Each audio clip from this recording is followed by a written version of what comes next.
Commencement, the beginning of a new era in higher education by Kate Colbert and Joe Salustio with contributions by Elvin Freites is now available for pre-order on Amazon.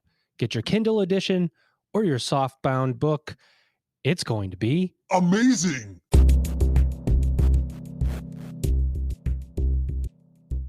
Welcome back, everybody. It's your time to EdUp on the EdUp Experience podcast, where we make education your business. This is Elvin Freites, co-founder of the EdUp Experience. And no, I do not have the magical sound effect machine. Joe has that, unfortunately, so he couldn't make it today, so I will step in. But we have an awesome guest and an awesome returning guest co-host, so I want to bring them in right away. So we have our guest co-host today is Joe Leinhardt. He is the Senior Account Executive at Advanced 360 Education. Joe, how you doing? Doing well, Elvin. Good to be back. Thanks for having me. Yeah, we appreciate your support. Advanced 360 Education is a huge, awesome partner of ours. So appreciate you. If you could just outline real quick a couple of things about Advanced 360 Education that maybe the listeners are not aware of, that'd be awesome. Real quick, Joe. Absolutely. Definitely don't want to take too much time from our guest. But Advanced 360 Education is a national marketing company. Really rooted in technology and innovation. We're part of Advanced Local, a large media company that owns websites and media companies and newspapers all over the country. And so that gives us a lot of resources and advantages that help colleges and universities with all of their marketing needs across the country and really across the world. So it's pretty cool to be able to reach out and help so many people. And here in just a few minutes, I'll explain how I come from the higher ed space for 25 years. And so excited about this interview today. Awesome. Thanks, Joe. I appreciate that context. I'm sure our listeners do as well. All right. So without further ado, let's bring in our awesome guest. Again, I don't have the sound effects, but I'm going to try to use some of the sound effects and we're going to have some fun here. She is Dr. Laurie Shanderson. She is Chancellor of Methodist College. Laurie, how are you doing today? I am well. Thank you for having me. Oh, no, thank you so much for taking the time. We know you're so busy. You got a lot going on being the chancellor there at Methodist College. So let's get right into it. So we want to know, and I'm sure our listeners want to know, tell us all about Methodist College over there. What do you do and how do you do it? Well, I am the chancellor here at Methodist, and Methodist is 120 years old, believe it or not. Wow. Founded initially as a nursing school only for a very long time. And in recent years, we branched out into other areas of health related fields, health related disciplines, but we're still mostly nursing. And we definitely contribute to the nursing community here in Peoria, Illinois. So we're a partnership, actually, we're a subsidiary of Methodist Hospital. Oh. And, it's good to grow your own, so to speak.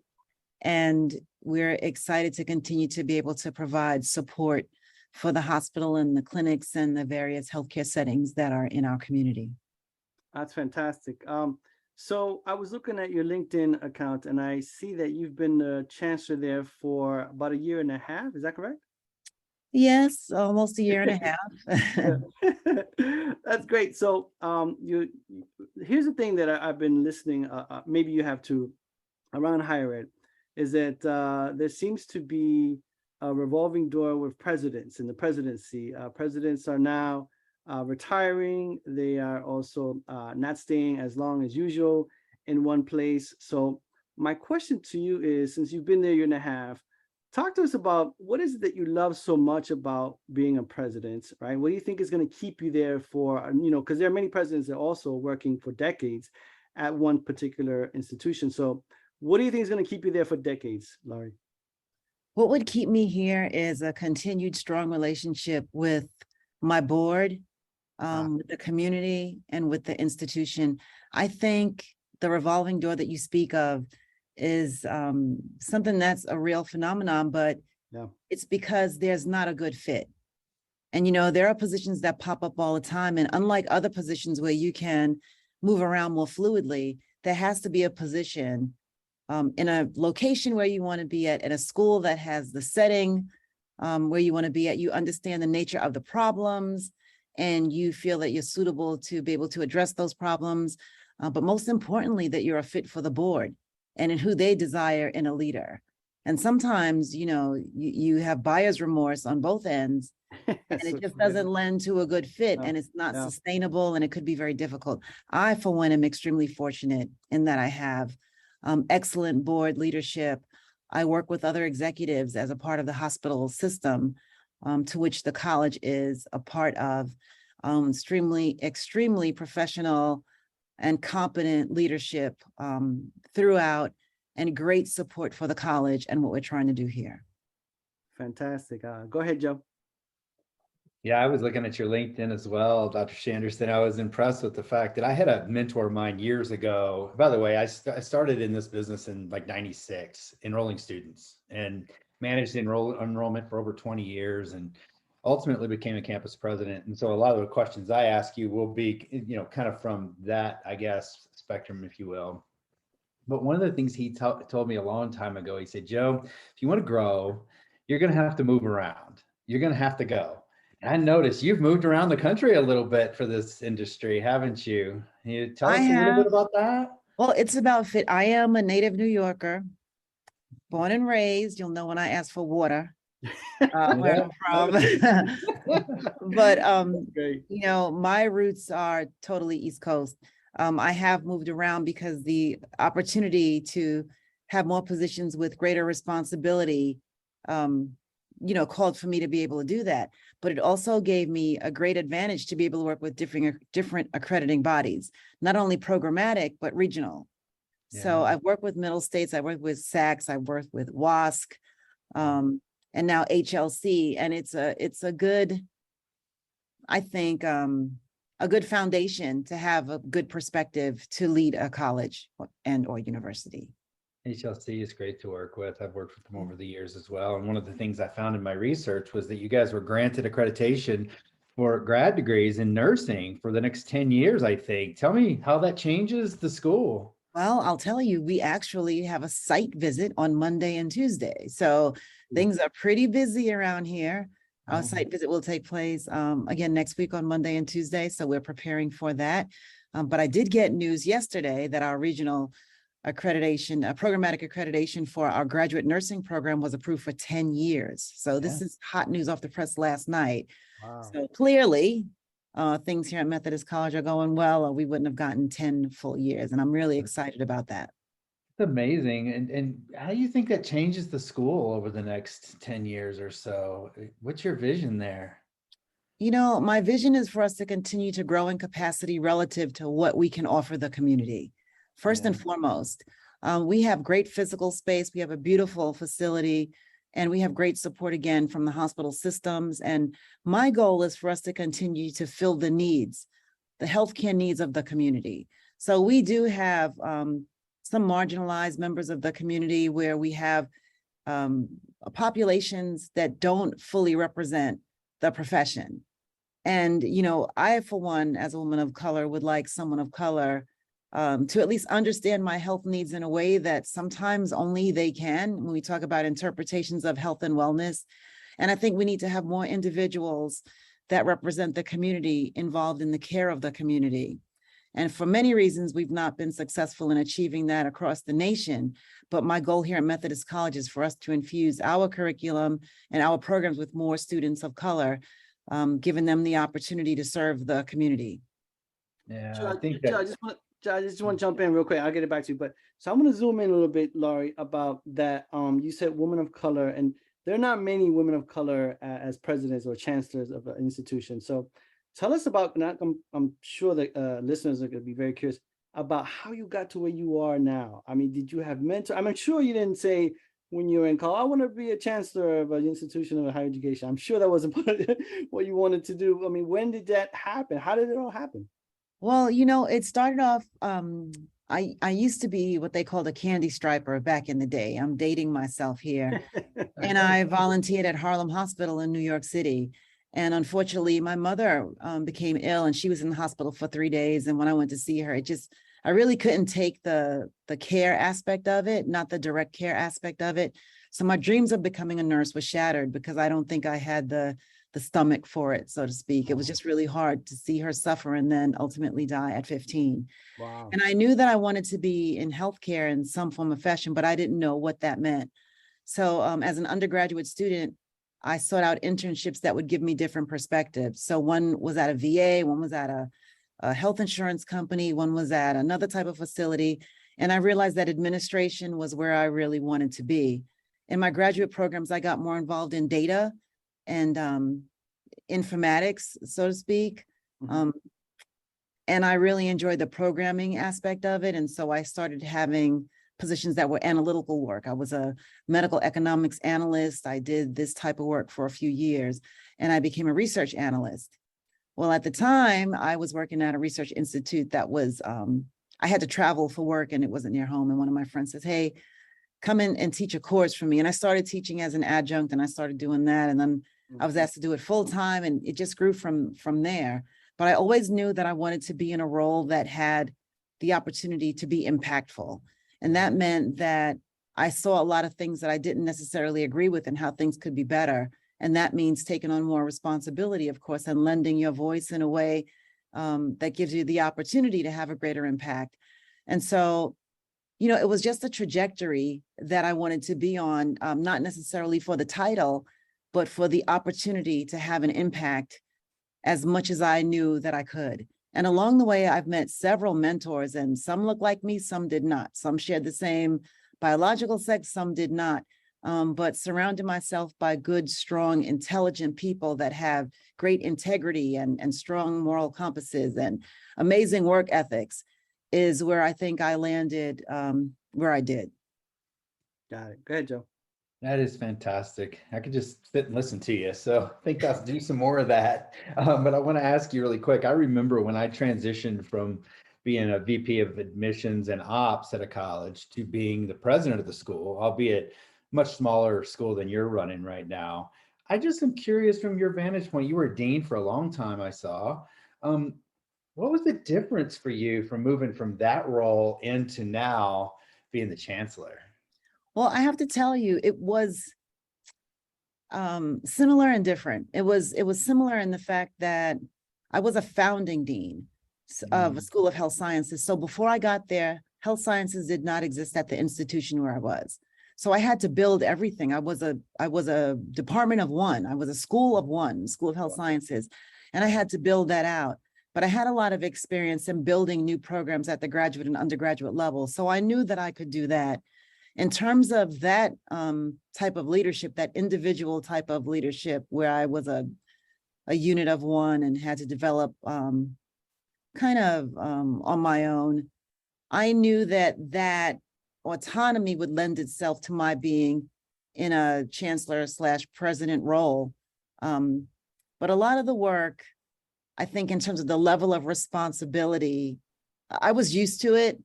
And this is a little different in terms of having more of that. But I think my preparation has been, pretty independent, having to build from nothing, having to create where nothing had existed. And I think that lent itself for a good opportunity for me to be here at Methodist College. Yeah, it sounds like it was a nice transition for you. So nothing was a good transition for us going in and out of COVID. We all had to learn something brand new. And I'm just curious, now that we're looking back, I think we can say this now, looking back at kind of the worst of COVID, I'm wondering, how different are your students today? What has changed about the student body or maybe the classroom since we went through that? I am not sure what has changed about the student body. When you look at students in the health professions, we train them to be resilient. We train them to work in dynamic environments where they have to change all the time. And a lot of the times that's predicated by health protocols anyway. So this really was theory and practice, I think, Yeah. the whole COVID pandemic for our students.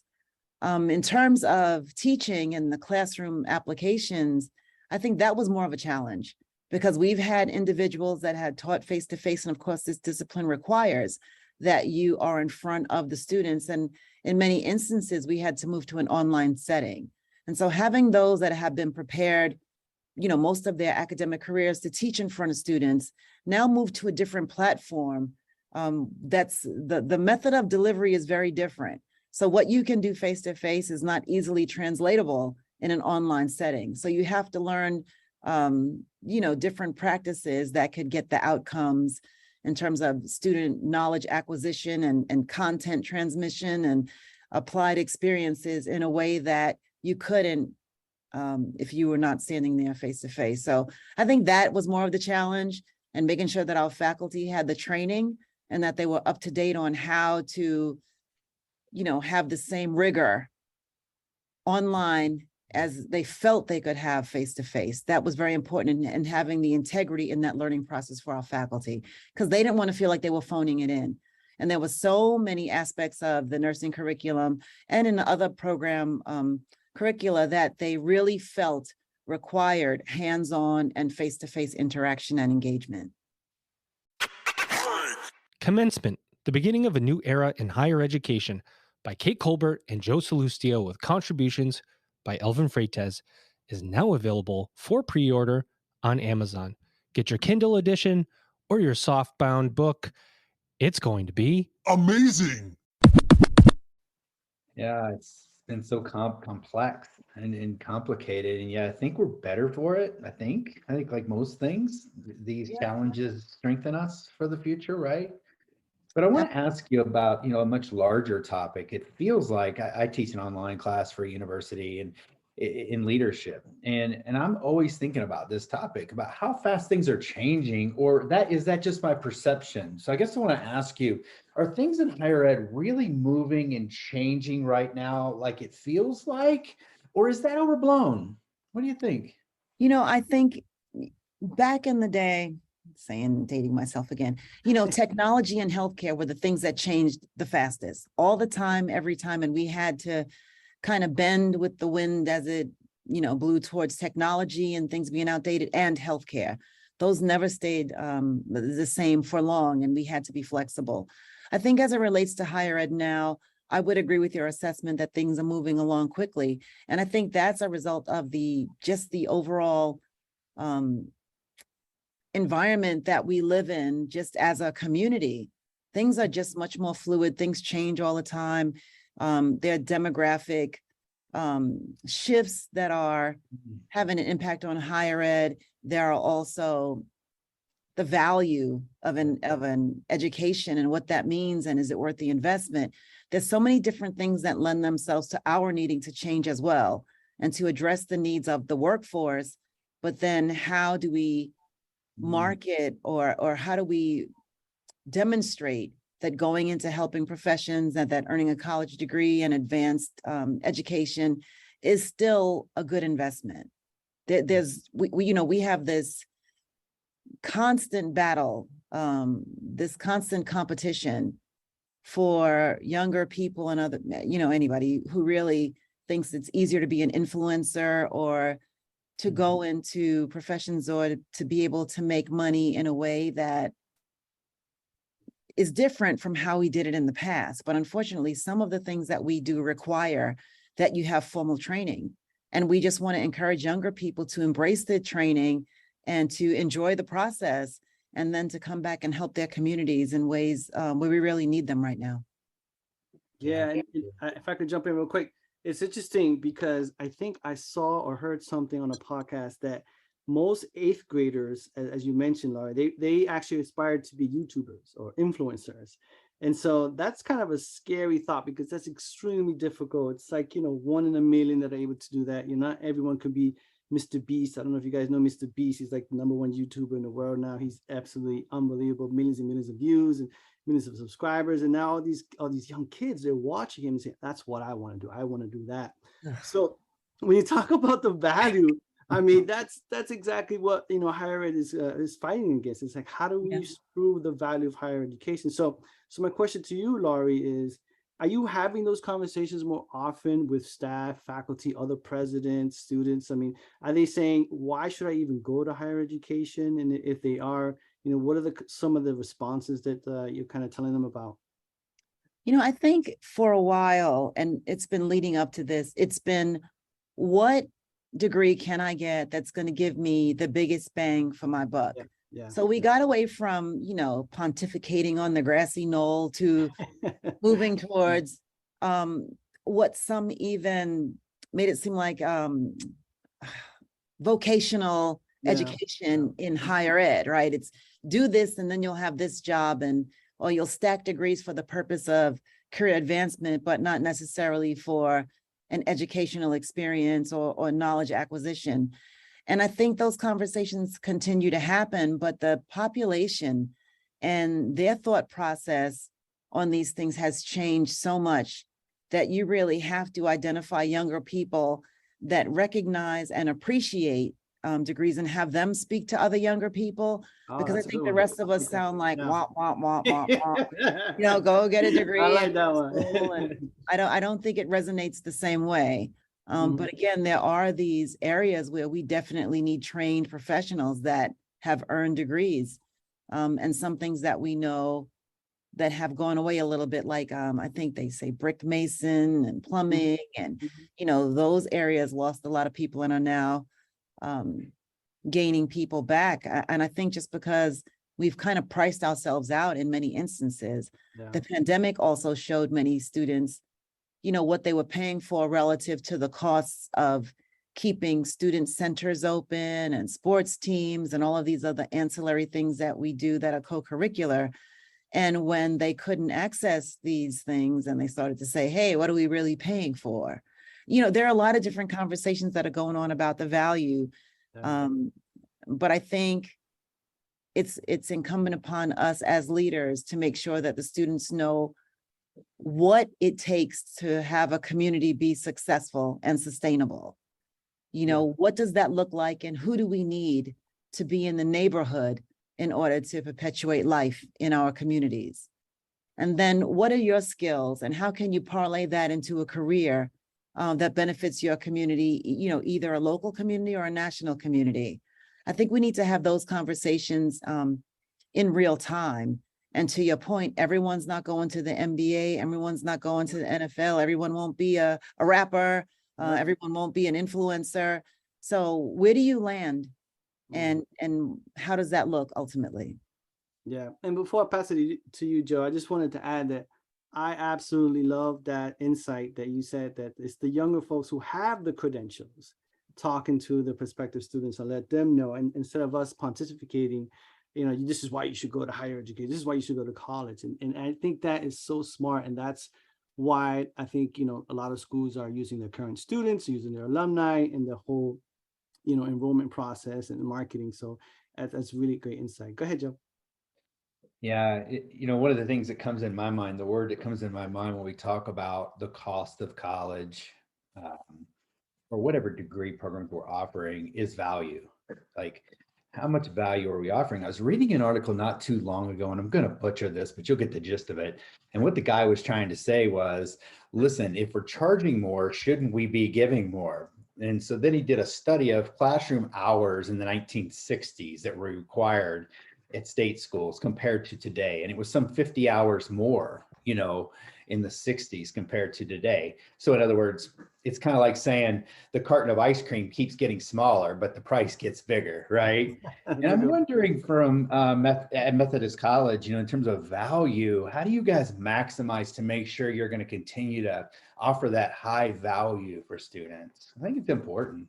Well, I think that's an interesting example. And while I can understand it at face value, I have to destroy it a little bit. We've learned that we can do things more efficiently in many ways that don't require the same amount of effort. That's fair. Right? We've learned how to teach math in different ways. We learned science. We used to have cadavers in many of our health-related programs, and now we really know that we can use technology and we could actually do more than if we had a cadaver. If we have a cadaver, we have a dead body that's rotting in front of us. If we use technology and we have a table, and I can't think of the name of it, but we have a table that has an image of corpse, and you can go in and see the veins, and you can see what's happening, and you can see flesh tones and other types of colors, and you can actually look at the walls of a vein. And technology has helped us learn things better. And it doesn't take the same amount of time in many instances. That's the benefit of technology. So it's not a necessary, time versus value type of equation, because in so many ways, I mean, we used to have an oven and now we can warm stuff up in a microwave. It doesn't change the value in every instance. So I don't think that's as valid, but what are we doing in the classroom? What are the lessons? What case studies are we using? What applied assignments are we using that can generate analytical and critical thinking in a way that we haven't before? How are we using all of the advances in higher ed to educate our students? It's very different than it was just because of the tools that we have available to us. So it's not going to be a one-to-one comparison. Elvin, this would be a time for a sound effect because that was fire. Amazing. I'll do Wow. I don't know. Wow. Awesome. I feel cheated. I know. I love that. And I was happy for you to destroy that. This is the problem with headline readers and, not going into deep thought on those questions. But well, I have to tell you, I've had to challenge my own thoughts on these things. And I'll tell you with ebooks, I am, an old textbook person, and I have my highlighters and I underlined and I, annotated, and students now can use ebooks. I don't know how they make notes. I don't know how they go back to them. I don't know how I don't know how to do that, but I know it works for them. So just because I don't understand it, I was raised in a whole different time when the educational process was very different than it is now. They have tablets, they have computers. I had the Dewey Decimal System at the library. I had, Encyclopedia Britannica 1 through 10, and, it was just very different. And so we don't have to understand it, but I definitely think we have to respect it. Yes, ma'am. I'm old enough to remember dittos. Do you remember ditto machines? Yes, I do. Mimeographs and yeah. And we went in there and we would turn the dot and do this for our teachers. Now we have copiers, right? So one of the things I do know a little bit about is retention of employees and staff. And I'm very much a people first leader. And I just feel called to do that. And I just wonder, there was an article that came out in the Chronicle, I think the Monday, about the fact that admissions advisors across the country, a study showed that 50+% of them are looking for jobs currently in a survey that they just conducted. And that one's near and dear to my heart because it just kind of hurts because you invest in these people for a year, 2, 3 years, whatever, and they leave you for whatever reason. I wonder what your thoughts are about retaining your people right now in education, because for me, I know for you, from hearing your voice, it's like an advocation for me. I'm passionate, like it's a ministry to me. It's why I stayed in it for 25 years. How do we do a better job of retaining people in higher ed? I think we do a better job by identifying the individuals who are going to take these roles on in the first place. So I think that we have to create a career path, because when you create a job, people will leave a job. Yeah. They're not necessarily going to leave their career without intention and focus and a pathway forward, but they will leave a job and they'll go do a job someplace else. But if we have, entry-level admissions people, we want to create a pathway and say, hey, we want you to learn these things. We want you to master this skill set and move you into recruiting, move you into enrollment management, move you into other areas where they feel connected and committed to the work. But as long as we just have jobs, we're not going to be able to retain people because someone will pay them more and they'll go elsewhere. We have to build that passion in, and we have to create a pathway for a career. I've always believed that too. And if it's just a dead end with no light at the end, but I think you got to connect them. For me, you got to connect them to those life changes, right? And man, when I saw a student that I enrolled walk across the stage, it was such a uplifting thing. I wasn't selling vacuum cleaners. I was changing lives. You know what I mean? Yeah. It is. Yeah. So Elvin, do you have a question, Elvin, or? Yeah. If you're good to go, I'll wrap up with the last two. Is that okay, Joe?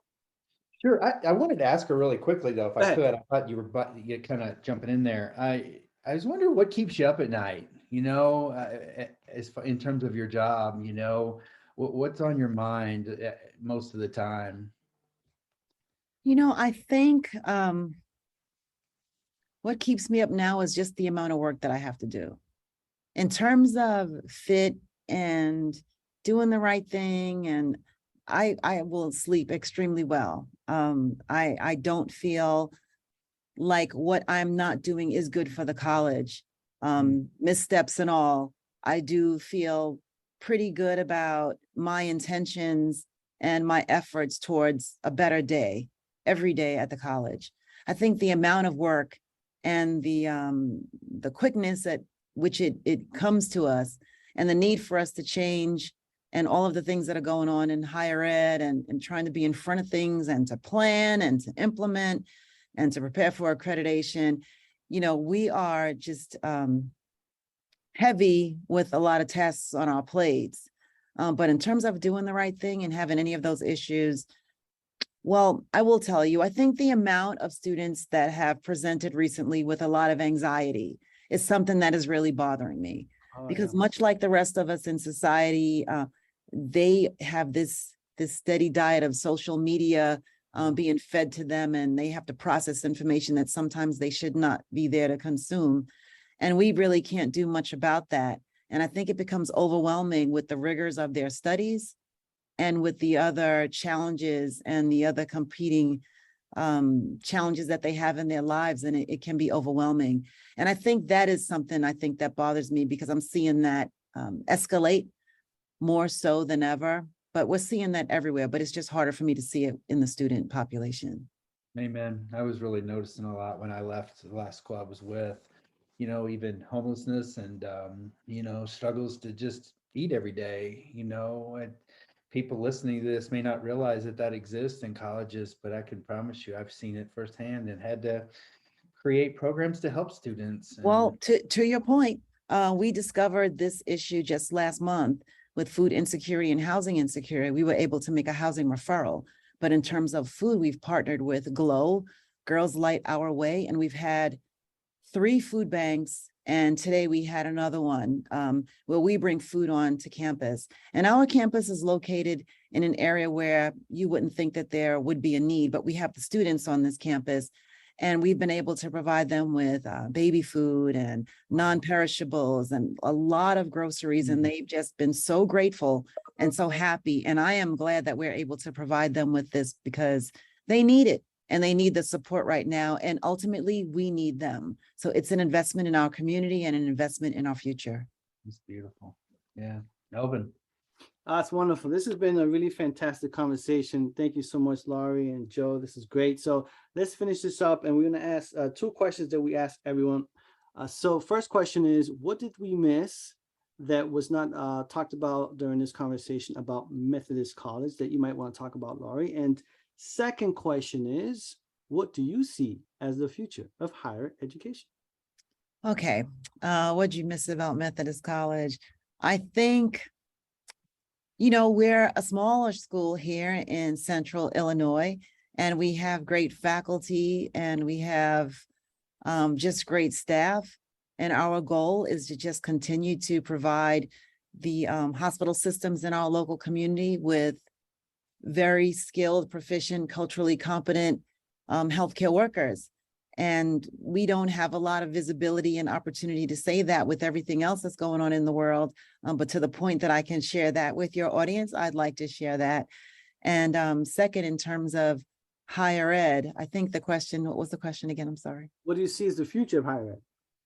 The future of higher ed, I think we're gonna see more schools go away.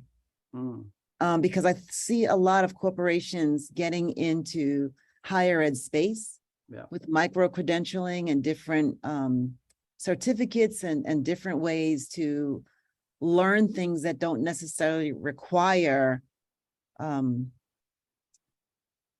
degree. And I think that the degrees are not going to be as necessary as they've been in the past to demonstrate that you have a certain skill set or a certain knowledge. So I think we might be a little ways off from that, but I definitely see how what we created in higher ed is definitely changing. And I'll give you just a quick example. We had a lot of people that cared so much about tenure and about publishing and doing these things, but those things aren't respected in the same way anymore. Mhm. And that's because we don't look at higher education or the educational process the same way anymore. So the benchmarks that we're setting to demonstrate that someone is successful, those things are changing. I don't know. Yeah. No, I see it changing, and I'm just glad that I'm on the side of it where we can continue to educate individuals that are going to have a direct impact on the community that we serve. yeah, and it's interesting that you say that, Laurie, because on the podcast, we have been hearing what is higher ed's new competitor? Because in the past, it was schools competing with schools. Now we're hearing the competitors, corporations. Yeah. The competitor is the value of higher education. The competitor is YouTube. The competitor is influencers, social media. So it's been very interesting to see how the amount of competitors of higher ed are evolving and changing. And it's been really interesting to see, and we will continue to see. So thank you so much for adding that value to our EdUp listeners. So I appreciate it. So I want to say first, thank you so much to my co-host, Joe Linhart, Senior Account Executive at Advanced 360 Education. Thanks so much for coming on, Joe. Now that's a sound effect. There we go. There we go, Laurie. I love it. Thank you, Joe. And of course, our amazing guest today, Dr. Laurie Shanderson, Chancellor of Methodist College. Thank you so much for coming on, Laurie. How was your EdUp experience today? Oh, it was wonderful. I enjoyed speaking with you, gentlemen. Awesome. Thanks for coming on. Ladies and gentlemen, you've just EdUp. Commencement, the beginning of a new era in higher education by Kate Colbert and Joe Salustio with contributions by Elvin Freites is now available for pre-order on Amazon. Get your Kindle edition or your softbound book. It's going to be amazing.